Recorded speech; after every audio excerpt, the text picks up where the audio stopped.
Football is back, ladies and gentlemen, and I couldn't be more fired up. Coming up on today's edition of Vikings Now by Chat Sports, we're going to be diving into a Week 1 preview against the Tampa Bay Buccaneers. We're also going to be diving into the latest injury report we did get from the Minnesota Vikings. But football is back, and I couldn't be more excited. The Week 1 matchup, September 10th in Minneapolis, Minnesota, where the Vikings take on the Buccaneers. And hey, for that game, we're going to be live on the channel 30 minutes before kickoff.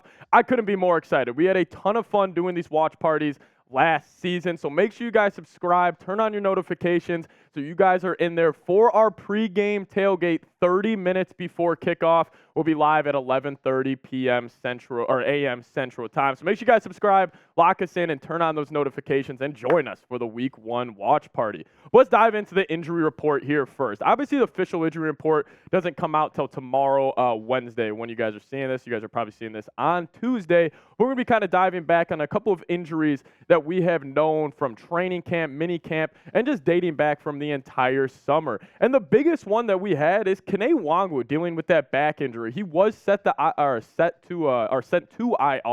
and a lot of people think he has an outside chance to potentially miss the entire season. So a little nerve-wracking from that standpoint with Akayleb.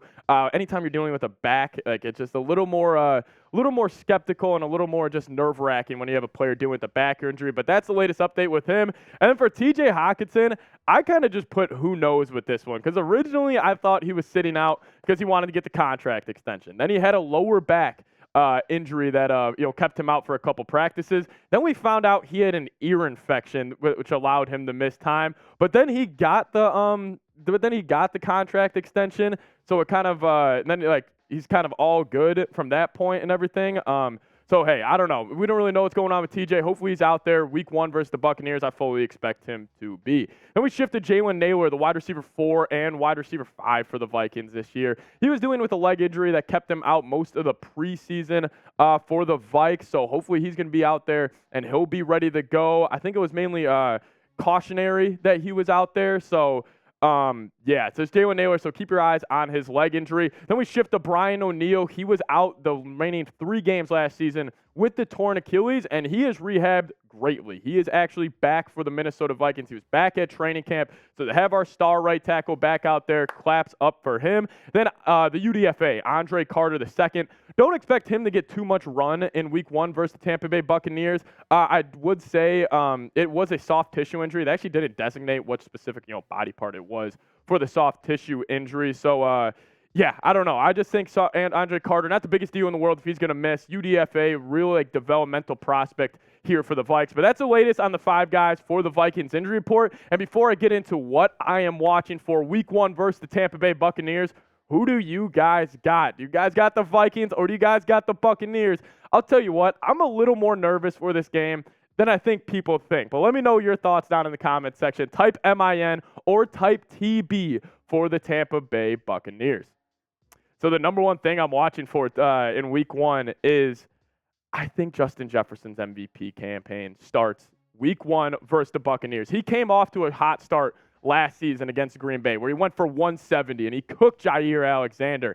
Listen, Tampa Bay's got a solid secondary. It's not going to be easy to put 150 on them, but could he ever be the first wide receiver to win an NFL MVP? I think if there's anybody that's in a position this year in the league from the wide receiver position that could win MVP this year, it's 18, and he rocks purple and gold. Let's just say the Vikings win 18 games this year, and he goes over 2,000. I'll tell you what, Jefferson better be holding that MVP trophy at the end of the season. This is the most concerning matchup for me, and that's pretty much highlights my biggest reason on why I don't think it's a guarantee the Vikings win this game. It's this matchup right here. The Vikings corners versus the Tampa Bay Buccaneers wide receivers. Buccaneers losing Brady, a lot of people think like a major aggression is coming from them winning 8 games last season. But they still got Chris Godwin. They still got Mike Evans. And they're going to be going up against a really inexperienced Vikings cornerback room. Listen, I like this cornerback room for the Vikings. There's a lot of potential here. But the thing is, there is not that top dog. We're hoping Byron Murphy can be that top dog and hold it down there from that standpoint. But then again, after him, there's a ton of question marks. Like Andrew Booth, Akayleb Evans, Mekhi Blackman, Nobody really even knows who's going to be the true CB2 and CB3 week 1 versus the Buccaneers, and they're going to be going up against a huge problem in Mike Evans and Chris Godwin. Listen, these two guys, no matter what you think about the Buccaneers roster, one of the best wide receiver tandems in the entire NFL. I'm a big fan of Mike Evans. Obviously, we've heard the speculation that we talked about on yesterday's show about him wanting a contract extension with Tampa Bay. And if he doesn't get that, this will be his last season in Tampa. So maybe there's some, just some bad blood in the organization right now. But, man, they're good football players, and the Vikings corners are going to have their hands full. But I'll ask you guys, what is your confidence level in this Vikings cornerback room week 1 versus Tampa Bay? Scale it for me, 1 through 10. I'm probably sitting at a very optimistic 7 right now, but I want to know what you guys have to say down below. Number 3. Smash mouth football. The Vikings, to me, were one of the softest teams in the NFL last season. They were 26 in rushing and one of the worst defenses in the league. But one of the biggest additions of the NFL offseason was adding a guy like Josh Oliver. He was one of the best kind of slept-on moves throughout this entire year. And you pair him up with TJ Hockenson, I think the Vikings are going to shift towards a lot more 2 tight end sets. And we know Kevin O'Connell, he loves his guys Johnny Munt. He loves his guys Nick Muse. So they're going to be running a lot of multiple tight end sets. And I think it's going to be a lot more downhill football with the Thunder in Alexander Madison. But I don't even know if this is a hot take. I feel like this has been swept under the rug immensely amongst just NFL media and even us Vikings media members. Was Josh Oliver the most slept-on move from the NFL offseason? I think it's going to come to fruition. We're going to be looking at 84 in purple and gold. Thank God he's on our football team. But it's going to come down to the offensive line here. Listen, the interior of the offensive line for the Vikings has been a problem over the past couple of seasons. I'm a fan of Garrett Bradbury. I think he kind of took a step up next season, but has he been living up to that first-round expectation? No. And then you obviously got the question mark of Ed Ingram, the up-and-down roller coaster he had last season where he would play great one game and then he would be awful the next. So he's going to be somebody I am keying in on against the Tampa Bay Buccaneers. I like the tackles in Darisaw and O'Neal, but it's going to come down to those big 3 in the middle, Ezra, Garrett Bradbury, and Ed Ingram, to see if they can get it done and establish the run week 1. But, hey, if you guys want to be rocking your Vikings jerseys on game day in US Bank Stadium, make sure you use this link right here, chatsports.com/Vikings jersey. We got a ton of deals going on. You can rock the future MVP, Justin Jefferson, or maybe you can rock the future Super Bowl MVP in Kirk Cousins, or get the old-timer Harrison Smith, or even you could get one of the best wide receivers of all time in a guy like Randy Moss. We got all the jerseys there, so make sure you guys check it out. Hit this link, chatsports.com/Vikings jersey. I'll make sure to put that link for you guys in the comment section and the description of today's show.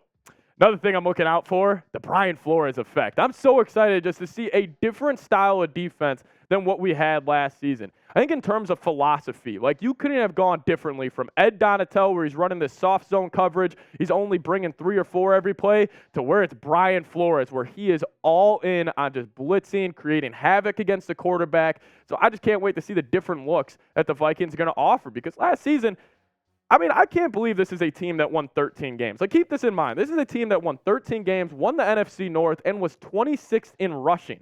And they ranked almost dead last in every defensive statistical category. 30th in points, 31st in yards, 30th in yards per play. And the rushing defense was only at 21st because mainly teams knew they could throw the ball all over the lot on the Minnesota Vikings. So seeing Brian Flores, I'm just excited to see the overall just atmosphere and energy of this defense.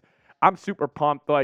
Obviously we have the same offense with Kevin O'Connell and everything. It's going to look a little different with more multiple tight end sets, but just to see this whole defense play, man, I can't freaking wait. And then last one. I know this might get a chuckle out of a couple of you guys, but is this a must-win game? Seriously, is week 1 for the Minnesota Vikings a must-win game? And the reason I say that is because, listen, the Vikings have a brutal schedule this year, and specifically the first 5 games. Let's just say, hypothetically, knock on wood, they drop week 1 versus the Tampa Bay Buccaneers. You're looking at the rest of the schedule. Oh, you're going to Philly, week 2 on a Thursday night. Then you got Herbert and the boys coming into U.S. Bank in week 3, and then you got to go to Carolina, a little Adam Thielen revenge game. Obviously the Panthers aren't supposed to be the best team in the world, but anytime it's a road game in the NFL, it's definitely a challenge. And then you got Patrick Mahomes coming in week 5. I mean, if you drop this game, that puts so much pressure on this game and this game and this game. Where in reality, or on the other side of things, if you handle business week 1, you're kind of going to week 2 in Philadelphia playing with house money, where it's like, hey, win or lose, we already kind of expected to be 1-1, after the first 2 weeks. So I'm not saying it's a must-win game, but it might be a must-win game for the Minnesota Vikings. But hey, if you guys believe in this team, I want you guys to make the comment section look like U.S. Bank Stadium. It's right before kickoff, and we just see the skulls raining down on Baker Mayfield. I can't wait to hear that Gallahorn blow. So type skull down in the comment section if you believe in this team. Then also, guys, give me a follow on Twitter for more just Vikings updates. If you guys just want more Vikings content on your Twitter feed, hit me up at Pat Seeps. I'll put that link for you guys in the comment section and the description of today's show. Make sure you guys also tune in for our watch party 30 minutes before kickoff. And as always, Skol Vikes.